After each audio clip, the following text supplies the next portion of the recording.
Welcome to Something to Talk About. This is a program from the Bainbridge Island Senior Community Center, and we are going to be finishing up our conversation about braiding sweetgrass today. Thank you all who have joined us, and a reminder that there are all of the conversations on our YouTube channel, youtube.com/BI Senior Center. Scroll down to the bottom and you can see the playlists. I'd like to acknowledge that we are meeting on the ancestral homeland of the Puget Sound Coast Salish people, specifically the Suquamish tribe. The Suquamish have lived on these waters and on these lands since time immemorial. We honor them and we are grateful for their care and their knowledge, which they are sharing every day with us. So tribute and a voice of gratitude for the Suquamish people. Also, I'd like to mention that the Fieldstone communities of Bainbridge Island are offering funding in part by sponsoring these programs at the Senior Community Center. They offer assisted, independent, and memory care on Rolling Bay. And you can visit their tranquil campus and take a tour. Call 206-594-1010. Email Ashley C. at fieldstonecommunities.com or check out their website at fieldstonecommunities.com. And thank you so much for leading us on these discussions, and thank you all. Many of you have been here for all the talks, and I appreciate your contributions, and it'll be interesting to kind of share what we'll be taking away from this. And one thing that I'm fascinated by is that overall, we've had about 500 people looking at these and thinking about this stuff. Maybe more. We haven't added up every single thing. Well, 500 video views on YouTube and then a number of people here. The people who have been present, the people who've been present in person, the people who've been online. So there's really quite a lot. And I'm thinking this is so cool because it goes out, it's like the ripples from a stone, right? The things that we're talking about here. One of the things that really touched me through this whole process is having people say, either during this conversation or afterward, I hadn't really thought about that particular thing before. And I thought, see, that's so great because it becomes a window for us to really look at things we might have taken for granted or overlooked or never really considered. So as we kind of wrap up for the epilogue, I'm really curious to hear like a couple things. What really stood out for you in the epilogue? What made that, what did you get from that? What word or thought was your takeaway from her summation?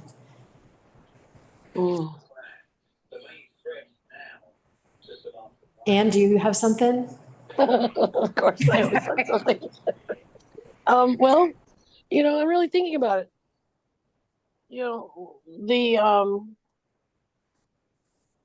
I'm not sure if this was in the epilogue itself, but the moving of the salamanders and the frogs, and then the struggle that the author was having with, what do you do, and also do you always go out and make sure they all get across the road, or do you let whatever's going on take its course? And then she reflected that some people say in the seventh, is it the seventh? So on the seventh fire, some people say just let it all burn down and then we'll clean it up later. Or do you fight to help to make, to go and, bring the decision, take the path that you want to travel and you want to see happen.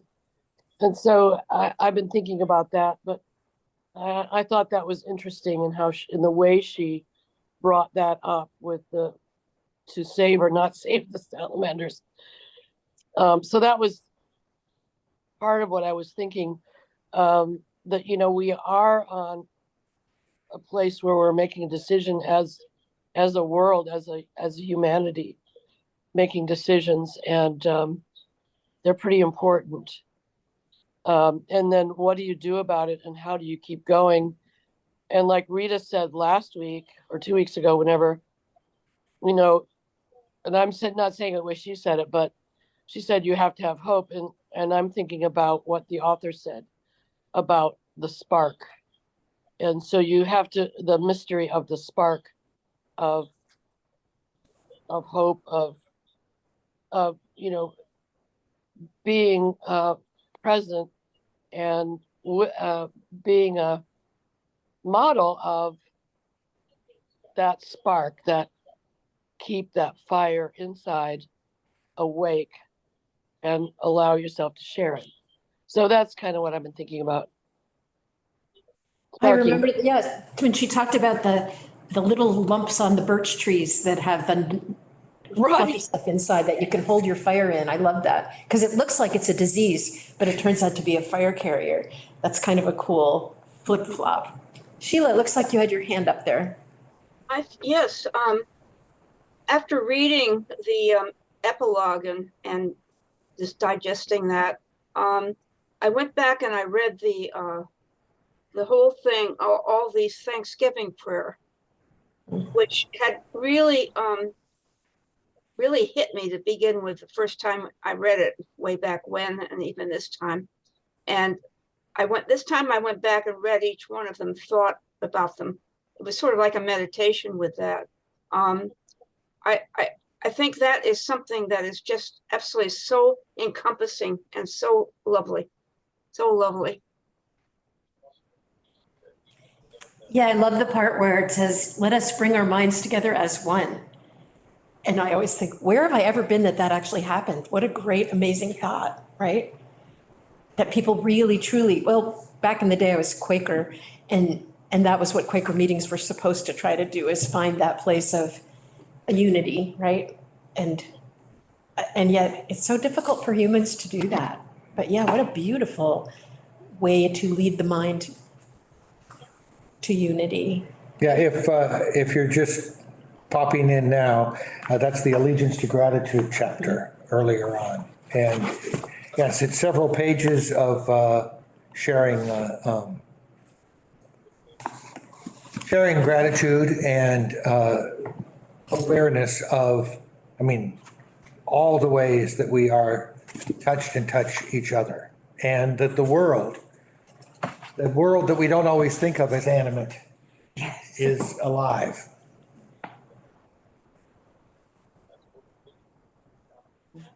Yeah, Christine, unmute, please. Okay, I have to unmute.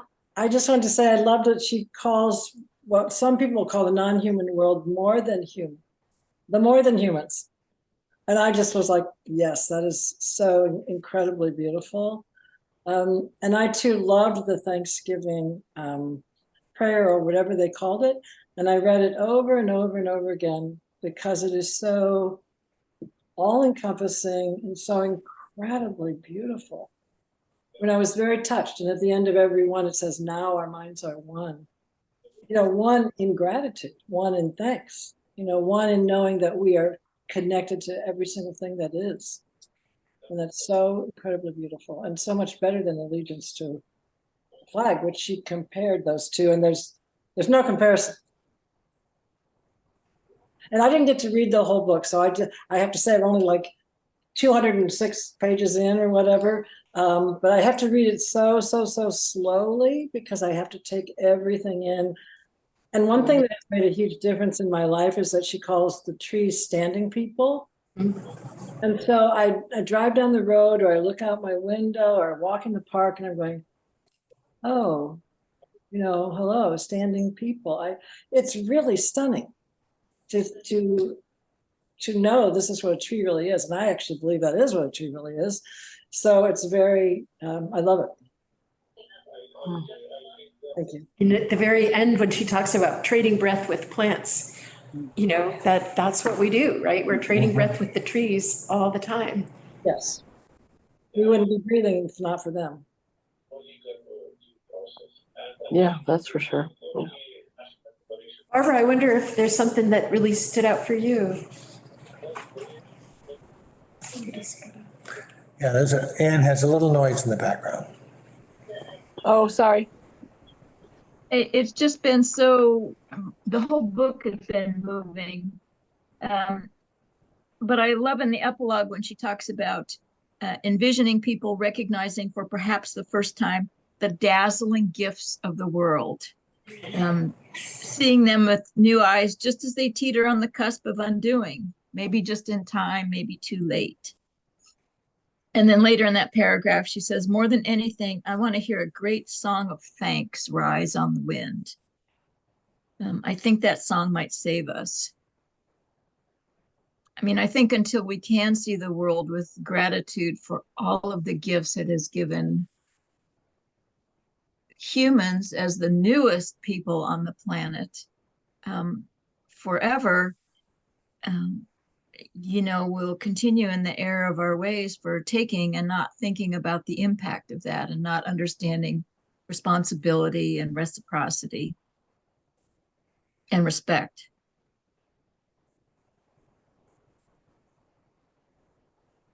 Yeah, thank you. Jerry, how about you? Did you come away with one strong memory or several? You're muted, but So I was pleased by the end because I was quite surprised during some of the readings that I just didn't have the opportunity as I do now with the privilege of learning about all that stuff. And although sometimes it was rather unnerving of what the past generations have done and how they didn't respect things. And I thought that was maybe most of us don't have an appreciation for that because of our lives or where we came from. But what I took away at the end was the fact that we do have that obligation. And even if it's just within ourselves, as Anne spoke about this little spark, that's all that counts. That if you could share that with other people, one of the things that I came away with is with just a tremendous amount of gratitude for all the things that I now see. And I do see a lot more things out there in Mother Nature than I had before. I see colors I've never seen before. I smell things that I've never smelled before out in the Mother Nature world. And I just got a better appreciation of where we are. And that, as Barbara says, we're not the first, group of people here. And that I'm looking forward to. Blodell was supposed to have a forest bathing series that's going to be coming up, and I'm really looking forward to that. I'm now doing sound bathing at the senior center, and she talks a lot about Mother Earth and getting back into touch and going out into the forest and talking, and I'm just into that right now. I'm just into total self-care, and that's just a real eye-opener for me. And I must admit, I missed the last one that we had, and I feel kind of bad because I really wanted to talk about it, and it was rather disturbing for me, some of the things that I read about. And it comes from the lack of knowledge of the things that we did to the indigenous people and how we take for granted, have taken for granted things, clear the land and then ask questions later. And that I never thought of it. I lived in the city and back on the East Coast, and on the East Coast, you don't take time to think about those things. You just don't. You're always on concrete. You're always with cars. Their horns are honking in your high rises. And so unless you actually make the effort, and I didn't for all kinds of reasons. So I was we have an idea in our white culture of highest and best use, which means destroying what was there to put something that is really not its highest or best use. Or turning a huge tree into toilet paper, for instance. Not a joke. No. But yeah, no, that's exactly right. I think for a lot of us, the assumptions we make are assumptions we were taught, because our culture, the colonialist culture that we grew up in, is, use it or lose it, right? Never mind that we're stealing it. So yeah, for a lot of us, learning these very uncomfortable truths is painful, but it also can be so rewarding because, as several people have said, when you walk around with new eyes, you get such joy from the the great gifts that nature does give us, especially even now when like the birches are still gold and pure gold, right? If you drive around and you look at the standing people, you're like, wow, this is such a gift just to be on the same planet with these beautiful, beautiful beings, right? I think that eye-opening itself is worth the price of slogging through the 600 pages or whatever it is. Well, there's a thing that sort of reflects what you were saying, Jerry, about, the idea of when we were hoarding the gift, this is in the epilogue, we become constipated with wealth, bloated with possessions, so we're too heavy to join the dance. We're too burdened to hear it or to respond to the music. Or the image she makes of the family that doesn't understand and they take a bunch of stuff and then put it by their chair and sit by the chair to guard it, right? Versus the little kid who takes too much and his mom gently leans over and whispers a little bit and then the kid puts it mostly back and just chooses one thing. So it's like that's like teaching in action, right? Saying, actually, honey, this isn't that you grab as much as you just choose something that'll mean something to you. Or the little kid that throws the truck away, right?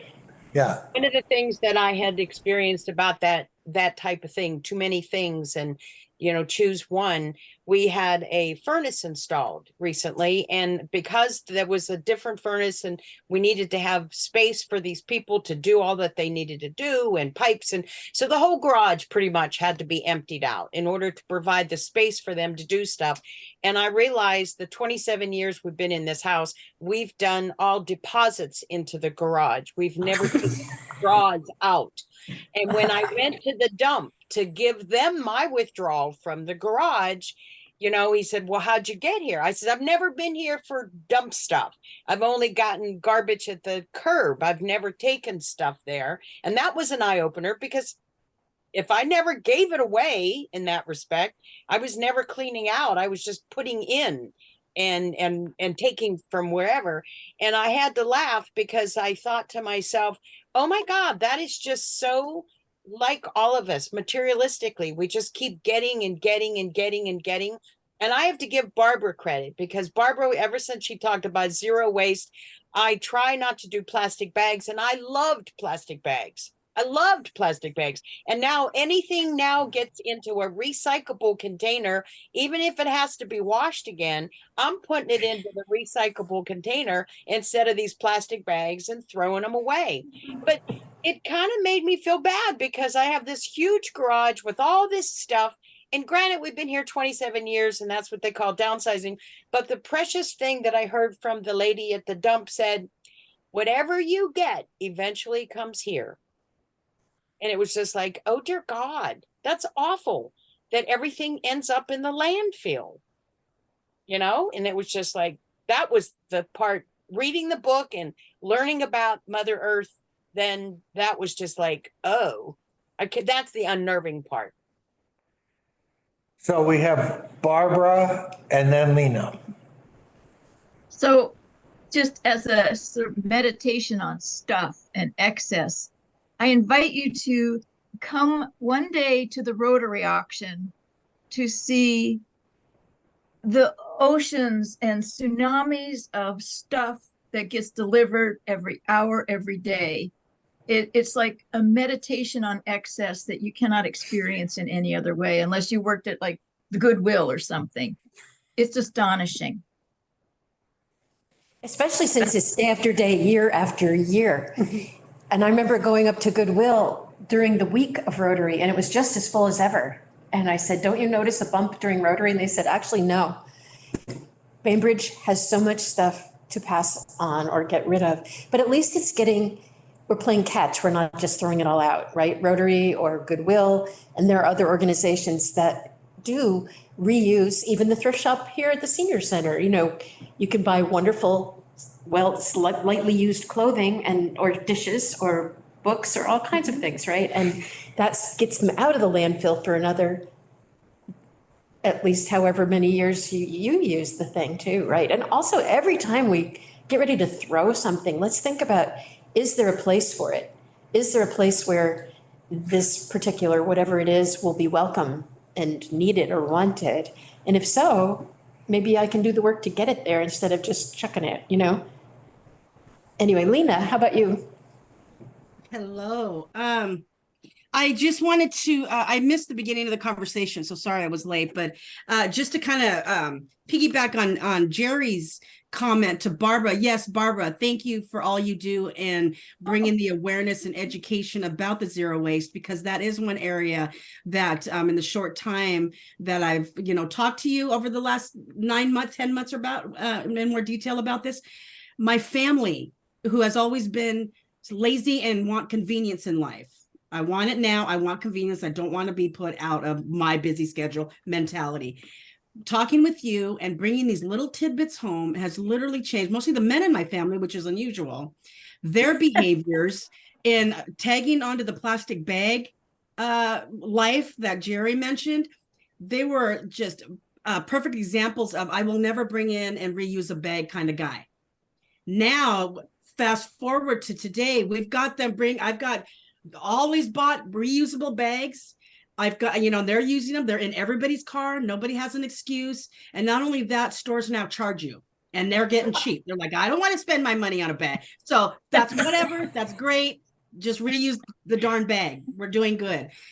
To add a little tidbit on what Ann was saying too about, and Jerry, stuff going to the landfill, it's becoming, or I don't know if it's just I'm more aware of it at home and telling my family about little changes in the house, but stuff that would normally that they typically would throw in the garbage is now being used. Hey, number one, can I bring that to the thrift shop, make some money for the senior center instead of automatically going in a Goodwill box?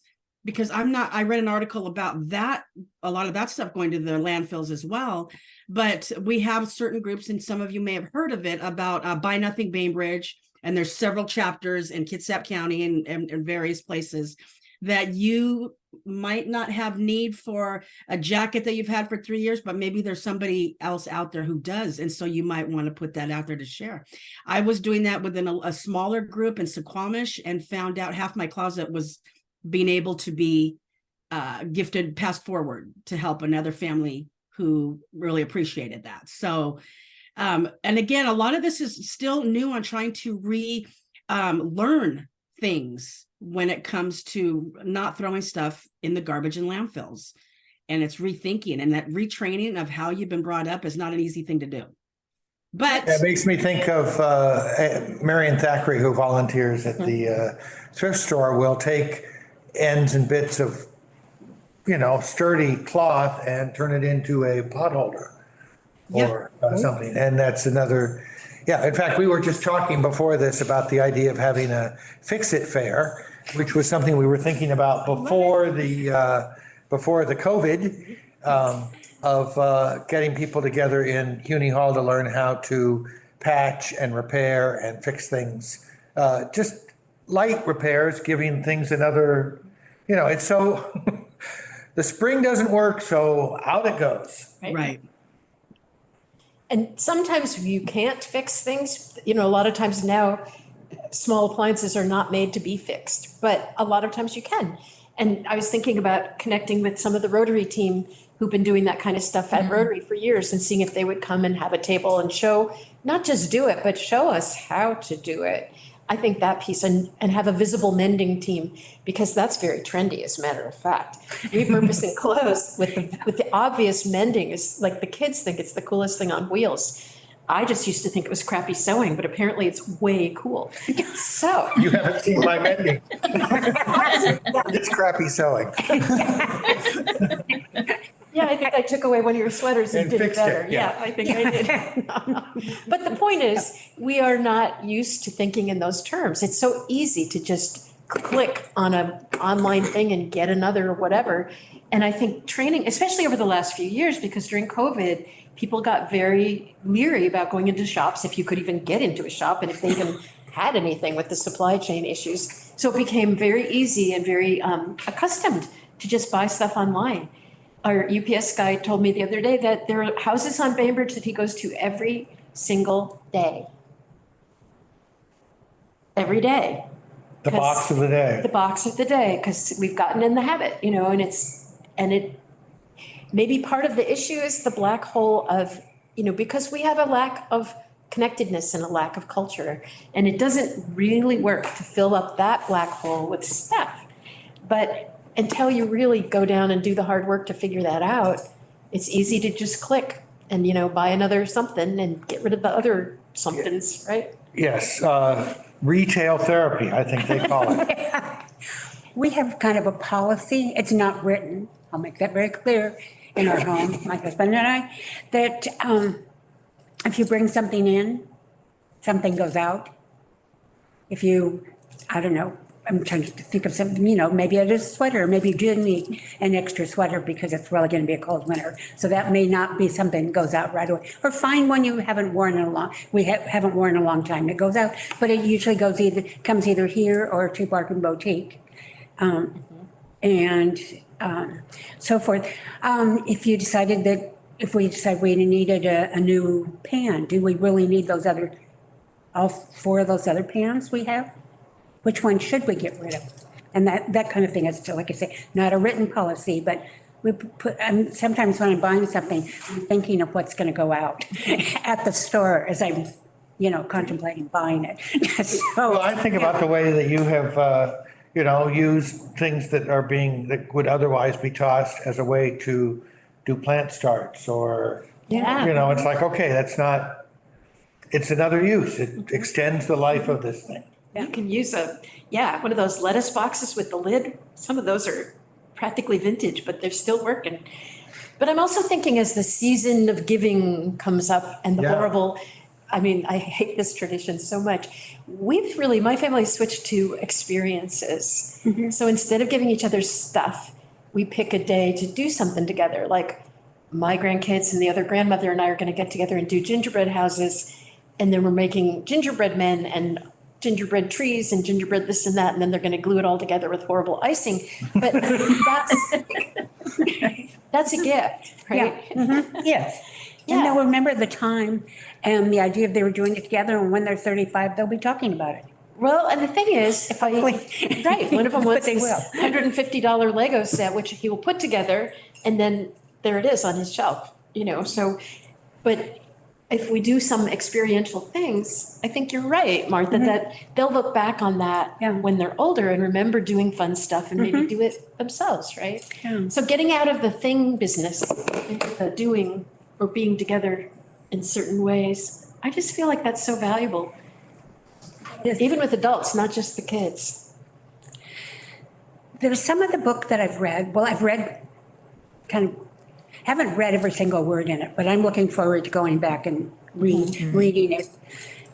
And so, but I've grown up in the Northwest, Puget Sound area, so I'm not far from where I was born, in Tacoma. But moving on from there, just things in nature I'm aware of. My dad logged, his older brother logged, and I think another uncle logged with them too, down by Olympia, different things that I remember with growing up. And there was a phrase or just a word that was I think it was what we were reading the last time, or not the epilogue, but previously. And it said old growth. And I think it said children, not adults, but old growth children. And it really caught me because I've heard the term old growth timber since I can remember words, because it was talked about a lot. So it was just a part of something like having, the first time that we went to get a tree after we were married, we went to a tree farm. My dad's thing was you just go out and cut it down, but civilized people, we went to a tree farm down somewhere, I guess out of Puyallup, I think it was then. But he was just horrified that we went to a tree farm. You just go along some right away off a road and you cut down your tree. Or maybe you have a friend that has acreage or something. And different things, but things that were planted that we had, not huge gardeners, but yet we could be better at it. And then with what I experienced growing up and what with land and things of that sort. But when I read the book, there's so many things in it that I'm jarred by or reminded of that make so much sense to me. And some of those things, if I wasn't reading the book, I probably wouldn't be thinking about them for quite a while, or I haven't thought about them for quite a while. But it's like, oh, yes, kind of thing as I'm talking to myself as I'm reading. So, Those little reminders. yes, yeah, there's a lot of them to me. And it's just when we've looked at the bushes out here and we're commenting like, yeah, I like that one or something. But a lot of transplanting, or that's how we got some of the plants for our yard when I was growing up, or trees. And guess where my dad found them? No. Right? But that was, what I grew up with, and it hasn't left me. And when it comes to the recycling, composting and the like, we try our very best. I don't think we're probably an A+, probably maybe a B- or B+. So we're in the B range, but quite conscious of it though. So yesterday, very quick, we were in the Willamette Valley, and we were invited to something that the Sokoblosser Winery, family owned for 51 years. They did a collaboration with something else, and we were invited to that, and being in the area. And this area where there were little paper plates, and I could tell by looking at them, they were not the ones that were shiny with a little design. These were compostable, I was quite sure. And a lady says, well, where's the trash? I said, I'm sure these can be composted because the people that, when they opened a new tasting room 11 years ago, they had the highest LEED rating you can get for the whole building and that type of thing. So I'm thinking this group is not having paper plates that are not compostable. Well, and when you start to open your eyes to that, you can see, oh, look which things, and so when you're shopping, you can make that decision. Or, you mentioned, we've talked a lot in this series about toilet paper. But We're not going to go without it, are we? but you have options, and then once you start to think about it, think about, am I gonna make this choice or that choice? It gets easier each time because it gets harder actually to make the old thinking choice, because you know that you're offending the reciprocity that you're trying to be part of. Sheila, I wanted to ask you, because I know you've not only read this book a bunch of times, but you've actually been through this book group approach a number of times. And so on your 83rd trip through, what comes up for you? What do you take away this time?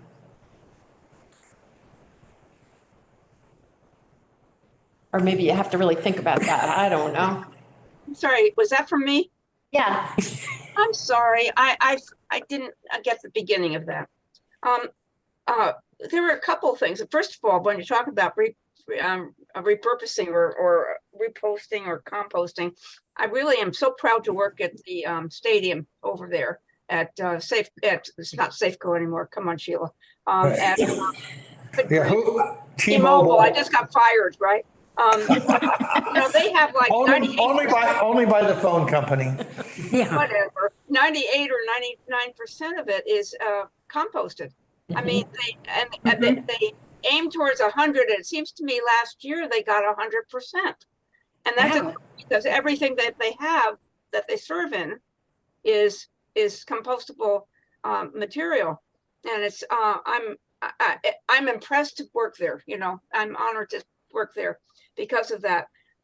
One of the things that sort of got me about the epilogue was, and this is really a broad statement for the entire book, was most of the book, it seems to me, she talks about garnering or getting things from the land in a very positive spiritual manner. And it's an amazing, and it's a thanking of the different things that she gets. The thing about it was that the epilogue was about a powwow. And in a powwow, I don't know if you've ever been in one, but anyway, what it is you have all these things laid out, like you were talking about, Anne. All these things laid out for that people are giving away to the people that are there. It's not a getting, but it was giving. And I really think the epilogue is it's an epilogue, isn't it? It adds things to it. It's amazing transformation of what she's been doing throughout the entire book. And instead of getting, it's giving. You know, I went back and looked at the very beginning when she talks about the braid and what the braid was made out of, and you know, the beginnings of books are usually written like after the epilogue even, right? Because you don't know what you're going to do at the beginning, and it's not till you're done that you go back and write the foreword or whatever, by the way. But I was thinking about how many braids I think I've made or I would make. Like, can you think of like, what are the 3 words, if you just think of it, like that really sing through this book?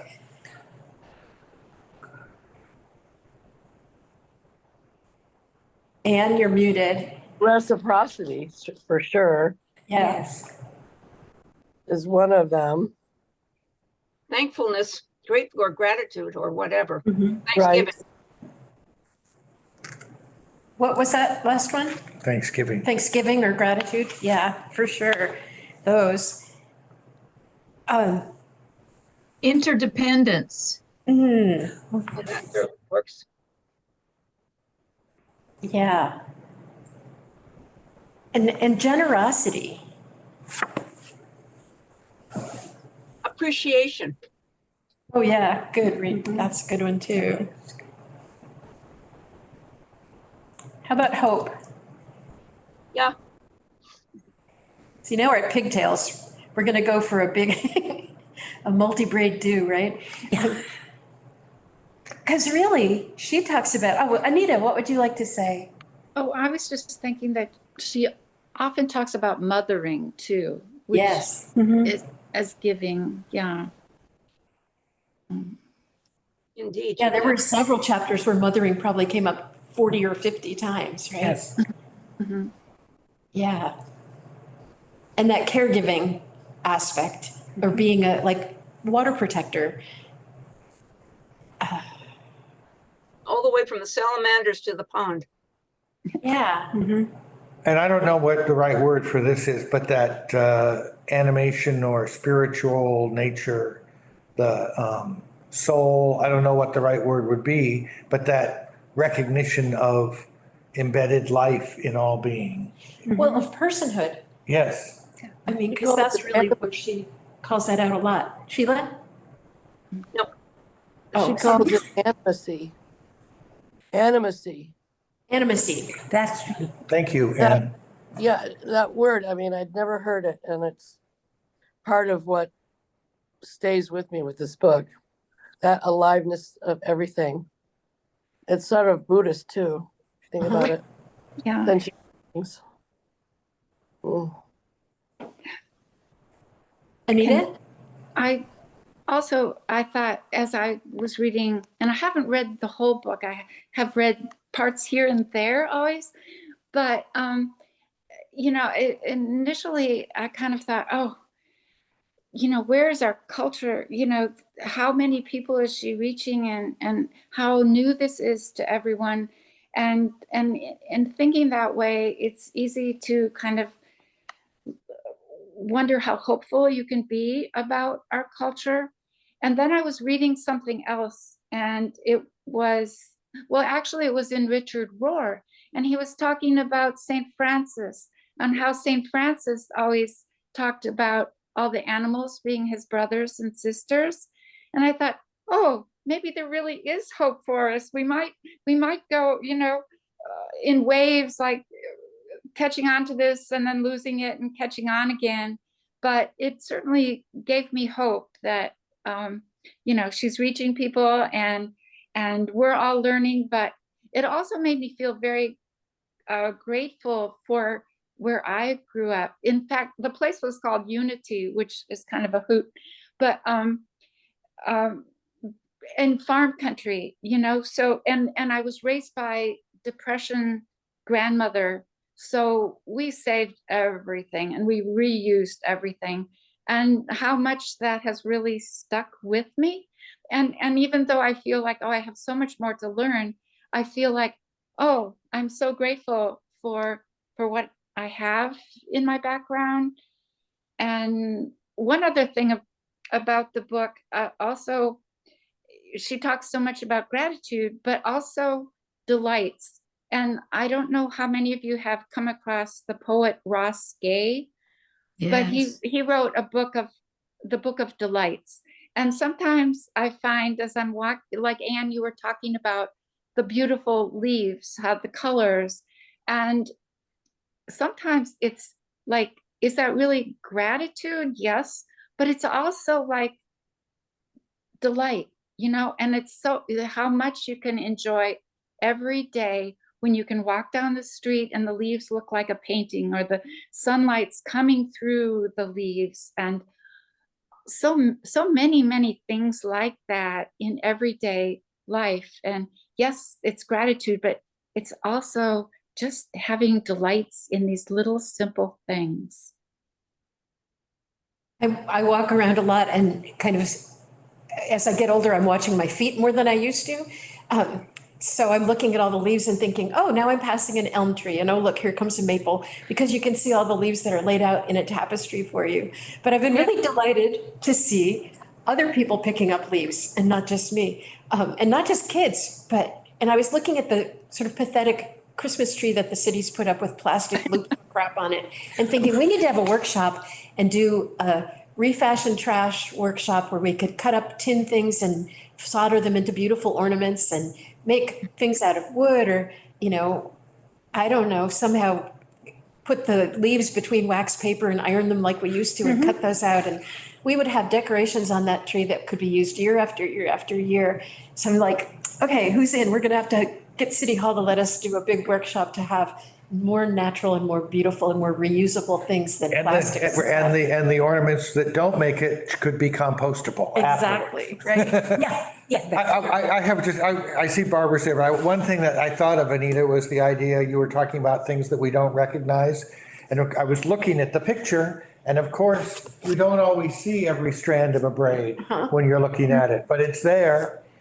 Yeah. It will come up again. Yeah. And it isn't just three, it's like bundles of three, right? There's three bundles of many. So as many words as we can find, but I kind of wanted to cycle back to culture, because I was talking to Reed a little about this, and I've brought it up before. I have felt something, and I didn't really know what to call it, but I call it culture envy. And it's not that you want somebody else's culture, but I have really felt for years and years the lack of a deep culture, or that I didn't like a lot of popular culture and it didn't feel like home to me. And I think what I maybe sort of feel wistful about is maybe a better word, like not wanting to be part of somebody else's culture, not wanting to pretend to be from another culture, but to really have that rootedness, which without it, I think that's part of the disease we suffer from that makes us not value the world. And I read a little article, which I sent to Reed, and maybe we can send it around after this, from somebody in New Zealand who was talking about feeling that way too, and saying, I don't want to try to be a Maori, I'm not, but I really love the fact that there is this deep culture and I love learning about it. I don't want to appropriate it. I don't want to pretend it's mine. I don't want to pretend it belongs to me, but I want to learn about it because I want to know what it feels like to be part of a culture that's so connected to the natural world. And yeah, I don't know still what to call it exactly, but does anyone else have that kind of feeling, or have you ever, Barbara? Oh, I have that a lot. Sort of increasingly, my family and cultural traditions are kind of non-existent. And so I just feel like I'm floating. I don't have a sense of connectedness in a social or shared values kind of scheme. So I know exactly what you're talking about.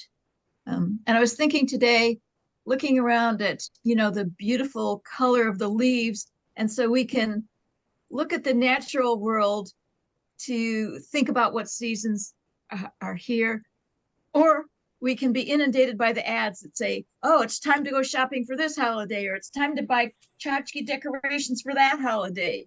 And it's just so externalized and full of crap, So I'm trying to get to the other version of that.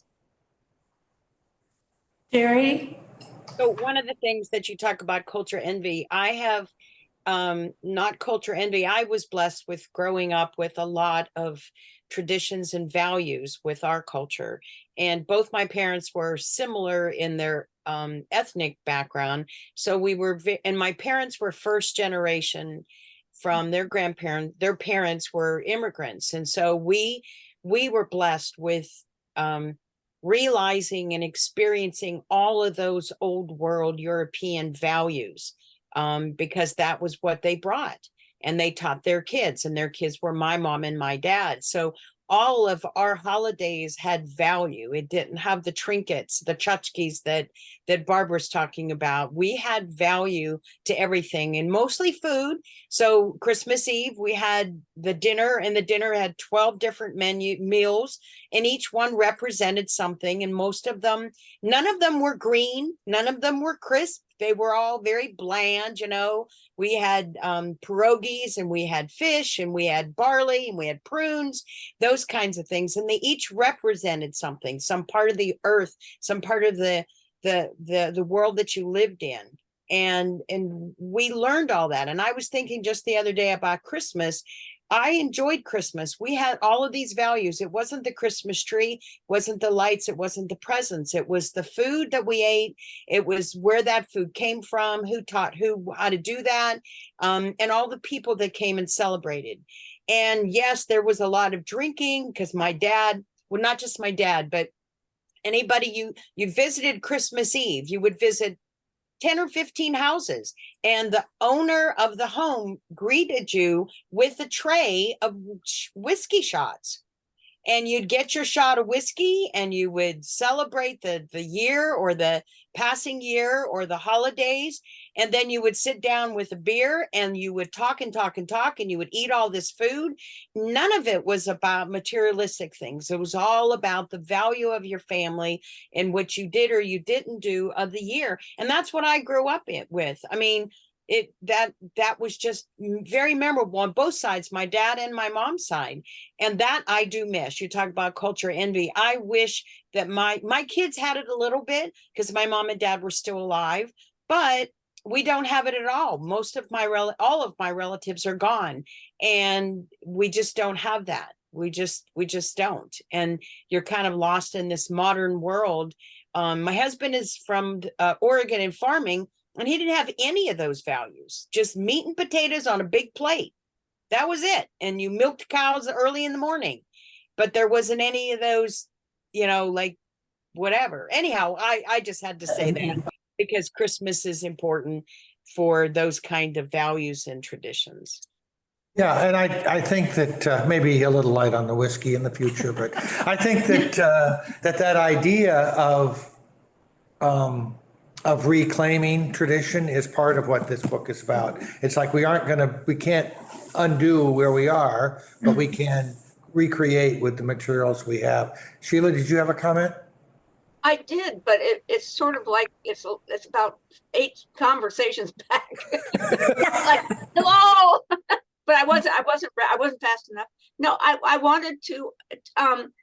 You're talking about delight. I think that was Anita used the word delight, and when she said that, and she talked about the thing she was seeing, and I thought to myself, you know what really delights me is to sit on my couch and watch these wonderful, beautiful hummingbirds. They delight me to the max, because they're quite lively and quite fun, and they sort of play with each other or fight each other a little bit. But when my my feeder gets down and there's nothing left there, they come right up to the window and almost knock into it.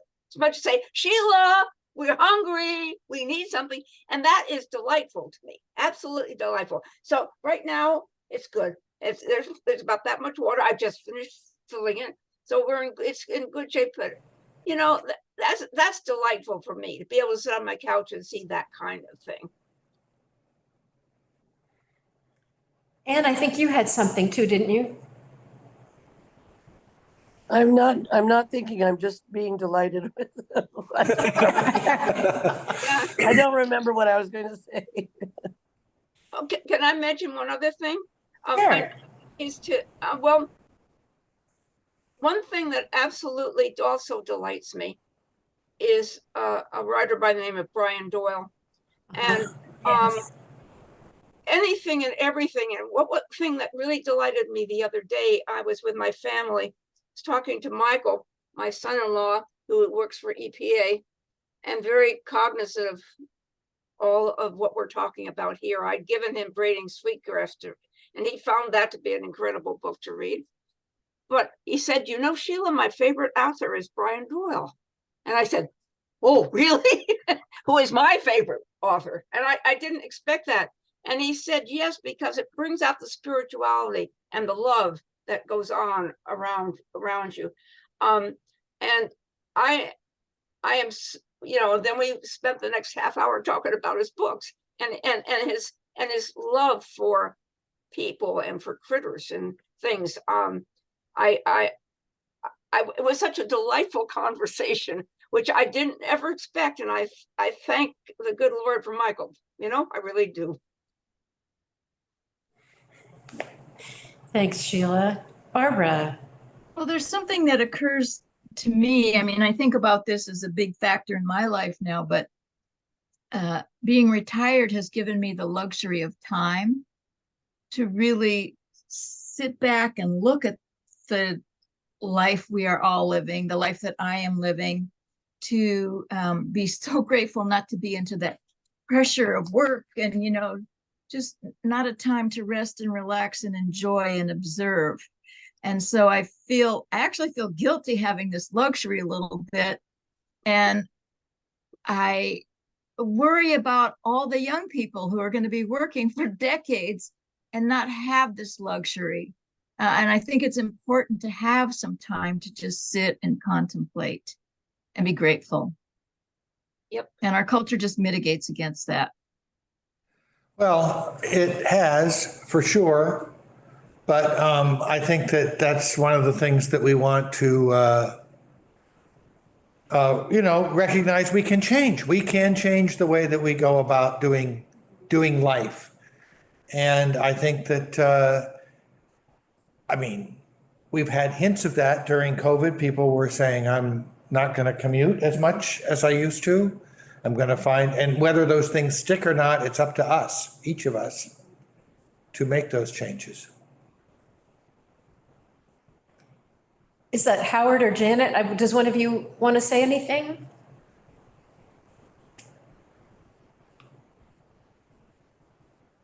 Or is it Christine? No?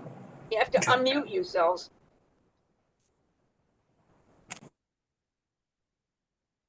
Just wanted to make sure. Oh, yeah. Christine. Christine, jump in. I think I will say a few things because I feel very fortunate the way I grew up. My grandparents were farmers. They came over from Scotland. And I just spent so much time outside, normally barefoot all summer long, you know, running across the gravel of the yard there. And the pigs got loose and the cows were even doing this. And I mean, the geese and there was just everything was all around me. And then they had a garden with everything in it. So I ate everything from the garden. We hardly ever bought very much at the store, really. I never got candy, never got soda. I mean, all these things that people ate, and I was like, I don't know, I've never had a Coke, you know, until I was much older. But I just think I was so fortunate. Just so fortunate to be in the natural world all the time. And my big play yard was like in the barn, you know, in the hay and building things and wandering through the fields and playing in the creeks. And it's just really a blessing to have a life like that and grow up like that. And so when she talks about living in the country, and I do kind of live in the country here. Well, on Bainbridge, a lot of us kind of live in the country. Not a country the way I knew it, but it's truly a blessing. I can't imagine living in a place where I couldn't put my feet on the earth, you know, and sit out underneath a tree. Yeah. So I just want to say that I have so much gratitude. Thank you. So as far as, you know, where do we go and what do I do and how is this changing what I do? The author is talking about these different fires, you know, the first, second, third, and so on. And she's talking about now going back and picking up some of those things that were lost. Like she talks about the language and the culture, various cultural things. But you know, as I think about Christmas, I'm thinking about some of those things that I really value about having that time with family and friends, and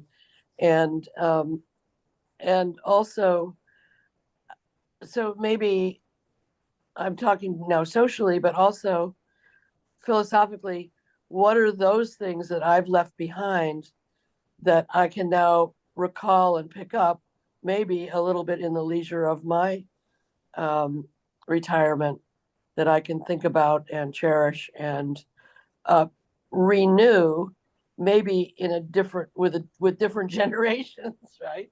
Not my parents or grandparents, but me and my brothers and sisters and their children, and but to shift it away from so much materialism and more towards just the getting together and sharing. So going back and picking up those things and bringing them more to light again, renewing them for our future.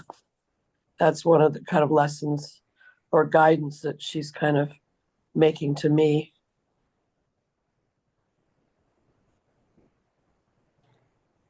Anybody else with got a last thought they want to share, or what's in your braid for the next year, or? I think mine's definitely going to be, I like gratitude, reciprocity, and science.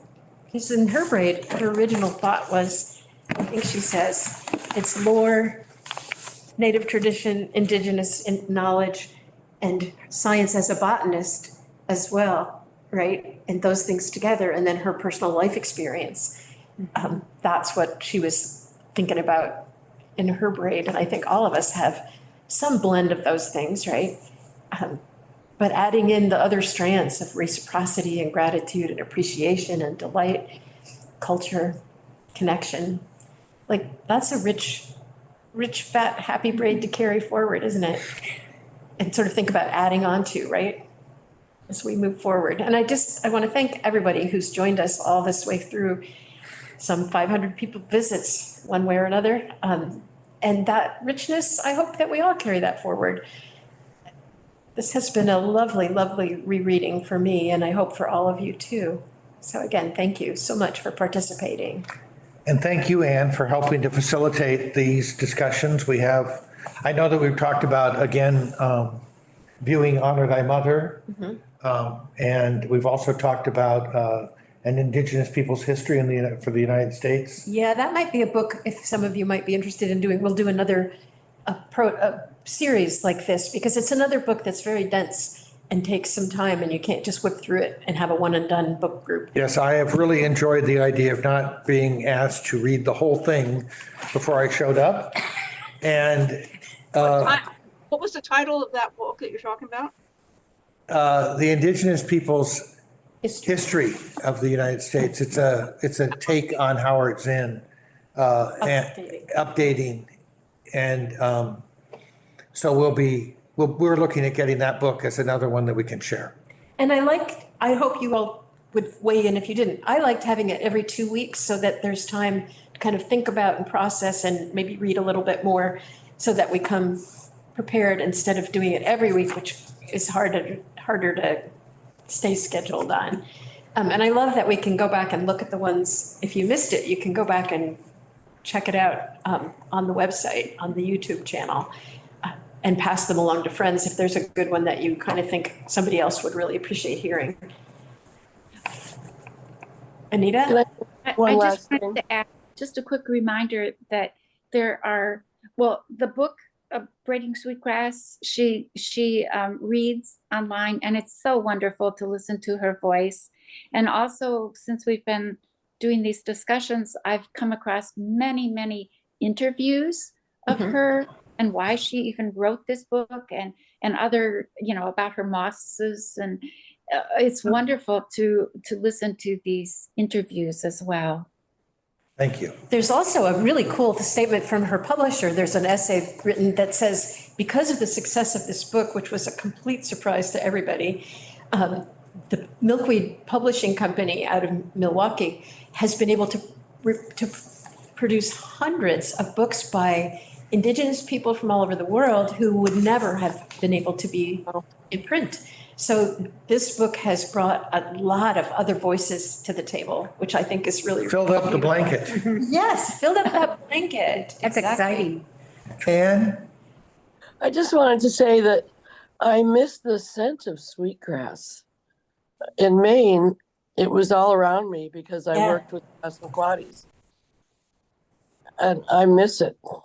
So beautiful. Well, guess what? I have 12 plants in my garden and my pea patch, and they're starting to spread. And in June is when you divide them. So, and Anita, I know you want some too. If anybody wants some, I'm going to pull some apart and start making more of a big patch. The scent is incredible. Yeah. Thank you.